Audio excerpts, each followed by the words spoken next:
अध्याय 1948 आपकी परीक्षा के दौरान तलवार थी। दरवाजा खोलते हुए झांग शुआन ने देखा कि एल्डर लू यून और डैन शियाओटियन अपने चेहरों पर तनाव भरी नजरों से उसे देख रहे हैं। क्या गलत है? झांग जुआन ने उनके चेहरों पर गंभीर भाव देखकर भौहें चढ़ा दी। वह सिर्फ अपनी तलवारबाजी का मूल्यांकन करने गया था। क्या उन दोनों को इतना चिंतित होने की जरूरत थी? दूसरी ओर एल्डर लू यून ने यह देखकर राहत की सांस ली कि झांग शुआन को कोई नुकसान नहीं हुआ था, लेकिन वह मदद नहीं कर सकता था, लेकिन संदेह से पूछ सकता था, आप घायल नहीं हैं? चोटिल एल्डर लू यून के अचानक सवाल से झांग शुआन थोड़ा हैरान था।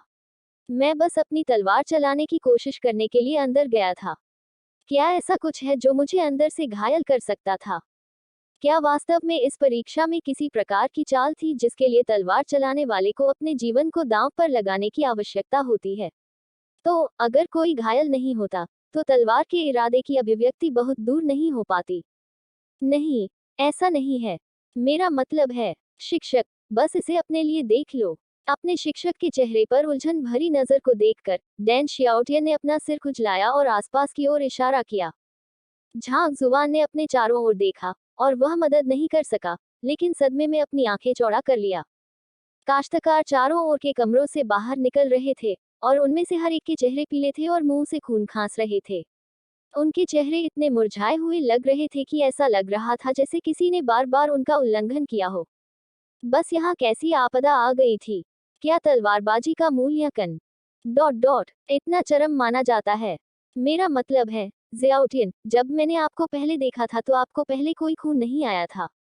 झांग जुबान हैरान था। नहीं, यह तलवारबाजी के मूल्यांकन के कारण नहीं है। इससे पहले, आपके परीक्षण के दौरान, एक अत्यंत शक्तिशाली तलवार का इरादा अचानक सामने आया।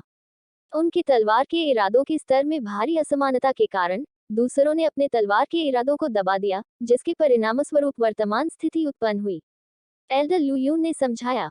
एक बाहरी बुजुर्ग के रूप में एल्डर लू यून को तलवारबाजी की गहरी समझ थी। जबकि वह पहले किसी एक कमरे में नहीं था, फिर भी वह उस तलवार के इरादे की जबरदस्त ताकत को स्पष्ट रूप से महसूस कर सकता था। ऐसा लगा जैसे कोई शाही अजगर उन सभी को देख रहा हो। उस अजगर की नजर में अन्य सभी तलवार के इरादे शायद केवल चींटियों से अलग नहीं थे। माइबो एक्स नोवेल पर पढ़ना। कॉम। कृपया। एक अत्यंत शक्तिशाली तलवार का इरादा। क्या यह कुछ ऐसा हो सकता है जो तलवार भगवान के स्तर तक पहुंच गया हो? झांग शुआन एक पल के लिए स्तब्ध रह गया, इससे पहले कि उसने जल्दी से पूछा। जब वह अपनी परीक्षा पर ध्यान केंद्रित कर रहा था तो वास्तव में कुछ रोमांचक हुआ था। यह कम से कम एक 10वीं तलवार भगवान के स्तर का होगा। एल्डर लू यून ने गंभीर रूप से उत्तर दिया। उसने पहले कभी टेनली स्वॉर्ड गॉड को नहीं देखा था, लेकिन यह संप्रदाय के इतिहास में दर्ज सबसे दुर्जय तलवार व्यवसाय का स्तर था।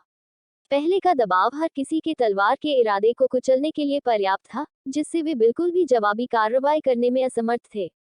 तलवार चलाने वाले की अद्वितीय ताकत दिखाने के लिए यह पर्याप्त से अधिक था। भले ही वह तलवार चलाने वाला 10वीं तलवार का देवता न होता, फिर भी वह शायद उससे बहुत दूर नहीं होता। जहां तक उससे अधिक कुछ भी हो, ऐसा कुछ नहीं था जिसे उसका दिमाग अब और अवधारणा कर सकता था। आखिरकार, पिछले कई हजार वर्षों के संप्रदाय के इतिहास में केवल एक ही व्यक्ति था जो इस स्तर तक पहुंचा था। 10वीं तलवार भगवान। झांग हुआन चकित रह गया। उसकी आंखों में एक उत्साहित चमक छा गई और उसने पूछा, एल्डर लू यून, क्या आप जानते हैं कि वह व्यक्ति कौन है? तलवार के इरादे की उनकी अभिव्यक्ति 1 मीटर से आगे भी नहीं जा सकती थी, लेकिन दूसरी पार्टी इसे 10वीं की अकल्पनीय लंबाई तक बढ़ाने में सक्षम थी।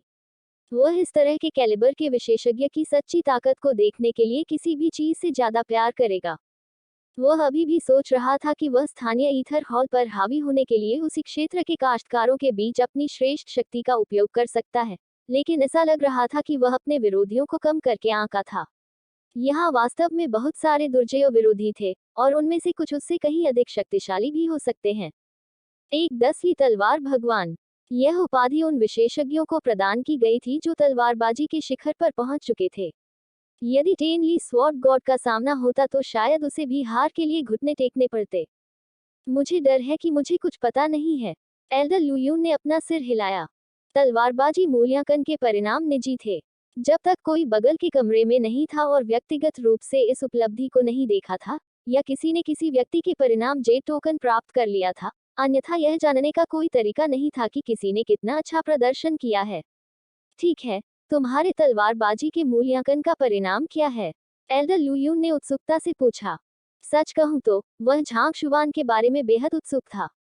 जबकि डैन शियाओटियन ने दावा किया था कि झांग हुआन उसका दोस्त था, वह बता सकता था कि दोनों के बीच के रिश्ते के बारे में कुछ अजीब था। एक के लिए, डैन शियाओटियन झांग शुआन के शब्दों पर अत्यधिक ध्यान दे रहे थे। यहाँ तक कि अच्छे दोस्त भी एक दूसरे के इतने आज्ञाकारी नहीं होते, है ना? एक और बात जिसने उनके संदेह को जन्म दिया वह था एल्डर यी और काओ चेंग ली ने झांग शुआन के प्रति अत्यधिक सम्मान प्रदर्शित किया। यह सिर्फ इतना था कि झांग जुआन ने हमेशा लो प्रोफाइल रखा था। उसने कई बार युवक को बाहर निकालने की कोशिश की, लेकिन अंत में उसे ऐसा लगा कि वह वही है जिसे इसके बजाय बाहर निकाल दिया गया था। इसके अलावा ऐसा महसूस हुआ कि युवक को छोड़े गए महाद्वीप के बारे में ज्यादा कुछ नहीं पता था, और वह इस बारे में अधिक जानकारी के लिए दबाव डालता रहा कि यहाँ सामान्य ज्ञान क्या होना चाहिए था। उनके मन में इन शंकाओं के कारण ही उन्होंने झांग हुआन को स्वॉर्ड गॉड हॉल में भी आने दिया। वह बात की ताकत की एक झलक पाने की उम्मीद कर रहा था। अन्यथा उसके पास किसी बाहरी व्यक्ति को इतनी आसानी से लाने का कोई उपाय नहीं था। आखिरकार यहाँ सुविधाओं का उपयोग करना बिल्कुल भी सस्ता नहीं था। मेरे परिणाम। झांग जुआन के चेहरे पर तुरंत खटास आ गई। मुझे लगता है कि अगर आप यह सवाल नहीं पूछते हैं तो हम अभी भी दोस्त बने रह सकते हैं। यहाँ तक अगर आप कहना नहीं चाहते हैं तो भी मैं खुद को देखने के लिए अंदर जा सकता हूँ। एल्डर लुयून ने एक आकस्मिक श्रग के साथ उत्तर दिया। वह कमरे में चला गया और एक क्षण बाद वह अपने हाथ में परिणामी जे टोकन लेकर बाहर आया। उस पर खुदा हुआ था झांग शुआन का पिछला परिणाम। ऐसा लग रहा था कि झांग शुआन इतनी जल्दी में बाहर आ गया था कि जब वह पहले चला गया तो वह उसे लेना भूल गया। एक विजयी मुस्कान के साथ उसने एक नजर डालने के लिए अपना सिर नीचे किया, केवल अगले ही पल अपने होंठ फड़फड़ाते हुए पाया। 2.561। तुम पहुंचे भी नहीं। 1 मीटर। यहाँ तक एल्डर लुयून भी मदद नहीं कर सका, लेकिन झांग शुआन के स्थान पर बहुत अजीब महसूस कर रहा था। इसमें कोई आश्चर्य की बात नहीं थी कि झांग शुआन ने अपने परिणामों के बारे में बात करने से इनकार क्यों किया। ऐसा परिणाम वास्तव में कुछ ऐसा था जिसके बारे में बात नहीं की जानी चाहिए। डैन शियाओटियन ने भी जे टोकन पर एक नजर डाली, लेकिन एल्डर लुयून की अजीबता के विपरीत उसकी आंखें प्रशंसा से चमक उठी। हर समय उसके शिक्षक ने कहा था कि वह विनम्र था और एक लो प्रोफाइल बनाए रखना चाहता था। यह इस बात का पुख्ता सबूत था कि वह यह सब करते हुए जो कह रहा था वह सिर्फ खाली शब्द नहीं था, वह वास्तव में लो प्रोफाइल के ही व्यक्तित्व थे। यहाँ तक उनके शिक्षक द्वारा सिखाई गई तलवार कला को क्रियान्वित करके भी वे 499 मीटर का अविश्वसनीय परिणाम आसानी से प्राप्त कर सकते थे। फिर भी जब उनके शिक्षक अंदर गए तो उन्होंने खुद को इतना पीछे रखा कि उनका परिणाम 1 मीटर तक भी नहीं पहुंचा। सम्मान और महिमा की पूरी तरह से उपेक्षा करने और अपने सिद्धांतों के आधार पर अपना जीवन जीने के लिए किसी की मन की स्थिति कितनी पारलौकिक होनी चाहिए। दूसरी ओर उसने अपने लिए एक और व्यक्ति का श्रेय लिया और इसे अपनी उपलब्धि के रूप में माना। क्या ऐसा हो सकता है कि उसके शिक्षक ने उसके सामने से देखा हो और इसके माध्यम से उसे जीवन का सबक सिखाने की कोशिश कर रहा हो? ऐसा लग रहा था कि उसे अभी भी बहुत कुछ सीखना है। दूसरी ओर जब झांग शुआन ने एल्डर लू यून को जे टोकन निकालते हुए और अपने शिष्य के सामने चमकते हुए देखा, तो उसी क्षण उसके सिर को पास की दीवार से टकराने और अपना जीवन समाप्त करने का विचार वास्तव में उसके दिमाग में कौंध गया। मन। इस दुनिया में जाने के बाद से अपने पूरे जीवन काल में कभी भी उन्हें अपने शिष्यों के सामने इस तरह अपमानित नहीं किया गया था। दबा हुआ। मेरा दिल बहुत दबा सा लगता है। ठीक है, क्या हम लौटेंगे? एल्डर लुयून वह था जिसने हवा में खामोश अजीबता को तोड़ा। जब उसने इतने सारे लोगों को खून बहाते हुए देखा, लेकिन यह आदमी पूरी तरह से ठीक था, तो यह धारणा कि यह आदमी 10वीं तलवार हो सकता है, भगवान ने एक पल के लिए उसके दिमाग को पार कर लिया। लेकिन जब उसने जे टोकन पर रिकॉर्ड देखा, वह वास्तव में इसमें बहुत ज्यादा सोच रहा था। 1 मीटर से भी कम की तलवार का इरादा बहुत अधिक नहीं था। इस तरह के एक कमजोर तलवार के इरादे के साथ यह आश्चर्य की बात नहीं थी कि वह उस भारी तलवार के इरादे को नहीं समझ सकता था जो पहले स्वॉर्ड गॉड हॉल पर कुचल रहा था, और स्वाभाविक रूप से उसे दमन से होने वाली प्रतिक्रिया से भी नुकसान नहीं होगा। तलवार के देवता किसके लिए थे? एक बाहरी बुजुर्ग के रूप में वह इस तरह की जानकारी के लिए गुप्त नहीं थे। एक प्रतिभाशाली व्यक्ति जो तलवार के देवता के स्तर तक पहुंच गया था, पहले से ही उसके अधिकार क्षेत्र से बहुत दूर था। यह शीर्ष अधिकारियों के लिए निपटने का मामला था। डैन शियाओटियन और झांग शुआन को उनके निवास पर वापस ले जाने के बाद एल्डर लू यून ने अपनी मुट्ठी पकड़ ली और विदाई दी। डैन शियाओटियन ने अपनी परीक्षा पास करने के बाद भी उन्हें अपने लिए एक आंतरिक शिष्य टोकन के लिए आवेदन करने के लिए एल्डर्स कॉन्फ्रेंस में अपना परिणाम जे टोकन लाना था। एक प्रतिभा को लाने के लिए जिसकी तलवार के इरादे की अभिव्यक्ति 499 मीटर तक विस्तार करने में सक्षम थी, पुरस्कार सुंदर होने के लिए बाध्य थे। शायद वह इसे एक प्रोत्साहन के रूप में एक आंतरिक प्राचीन बनने के लिए प्रोत्साहन के रूप में इस्तेमाल कर सकता था। हवाई जानवर पर बैठे हुए एल्डर लू यून को एल्डर काउंसिल में आने में देर नहीं लगी। परिसर में प्रवेश करने से पहले उसने कुछ बुजुर्गों को देखा जिनसे वह परिचित था कि वह अपनी दिशा में भाग रहा था। वे सभी संप्रदाय के आंतरिक बुजुर्ग थे। पदोन्नति से पहले उन्होंने बाहरी शिष्यों के साथ भी काम किया और तभी वे एक दूसरे के करीब आ गए। हालांकि उनके कार्यक्षेत्र में अंतर के कारण उनके लिए आजकल एक दूसरे के संपर्क में रहना कठिन था। एल्डर म्यू, तुम इतनी जल्दी में क्या कर रहे हो? क्या कुछ हुआ? सभी के चेहरों पर घबराहट देखकर एल्डर लू यून उस बुजुर्ग को रोक नहीं सका जिसके वह सबसे करीब था और उसने पूछा, इतना बड़ा मामला हुआ लेकिन आपने इसके बारे में नहीं सुना? एल्डर म्यू हरी दाढ़ी वाला एक टेढ़ा बूढ़ा आदमी था। उन्होंने नीले रंग का रेशमी वस्त्र पहना हुआ था। ओह ठीक है, मैं भूल गया था कि तुम सिर्फ एक बाहरी बुजुर्ग हो। आप एल्डर काउंसिल में भाग लेने के योग्य नहीं हैं, इसलिए यह सामान्य है कि आपने इसके बारे में नहीं सुना। उद्धरण चिन्ह डॉट डॉट डॉट उद्धरण चिन्ह। एल्डर लू यून को अचानक अपने सामने बूढ़े व्यक्ति को मुक्का मारने की इच्छा हुई। आप नाराज मत होना, आप जानते हैं कि मैं हमेशा अपने शब्दों के साथ इतना स्पष्ट रहा हूँ, जो कुछ भी मैं कहना चाहता हूँ। एल्डर म्यू ने हल्की हंसी के साथ कहा, आपको पहले एल्डर हेतियान के बारे में पता होना चाहिए, है ना? एल्डर लू यून ने सिर हिलाया। पहले एल्डर के रूप में हेतियान ने संप्रदाय के भीतर बहुत शक्ति का प्रयोग किया। जबकि संप्रदाय का नेता मौजूद नहीं था, उसके पास संप्रदाय की हर चीज पर निर्णय लेने की विवेकाधीन शक्तियां होंगी। यह ठीक है कि तुम उसे भी नहीं जानते। मेरे साथ जाने की कोई जरूरत नहीं है सिर्फ इसलिए कि तुम अजीब महसूस करते हो। मेरा मतलब है, यह सामान्य है कि आप उसे नहीं देख पाएंगे क्योंकि आप केवल एक बाहरी बुजुर्ग हैं। एल्डर म्यू ने अपना हाथ लहराया और कहा। एल्डर लू यून के मंदिरों पर नसें उभरी हुई थी क्योंकि उसके पो दबाव में फट गए थे। एक गहरी सांस लेते हुए उन्होंने बीच में कहा, मुझे लगता है कि आप सही से बात कर सकते हैं। एल्डर हेतियान को क्या हुआ?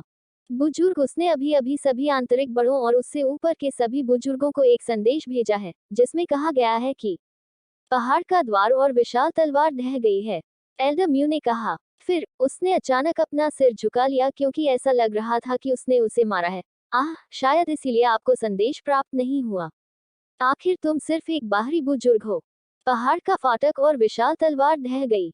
एल्डर लू यून ने आश्चर्य से अपनी आंखें चौड़ी की। पर्वत द्वार और विशाल तलवार को आरोही बादल तलवार मंडप का प्रतीक चिन्ह कहा जा सकता है और यह अपने आदर्श वाक्य का प्रतिनिधित्व करता है, बादलों के ऊपर महत्वाकांक्षाओं के साथ 9 स्वर्गों को चकनाचूर करें। लेकिन वे दोनों वास्तव में ढह गए। यह संप्रदाय की प्रतिष्ठा और प्रतिष्ठा के लिए बहुत बड़ा आघात होगा। यह क्यों ढह जाएगा? क्या हुआ? एल्डर लू यून ने उत्सुकता से पूछा। मुझे भी पता नहीं है। पहले एक अविश्वसनीय रूप से शक्तिशाली तलवार का इरादा था, आपको इसे स्वयं भी महसूस करना चाहिए था।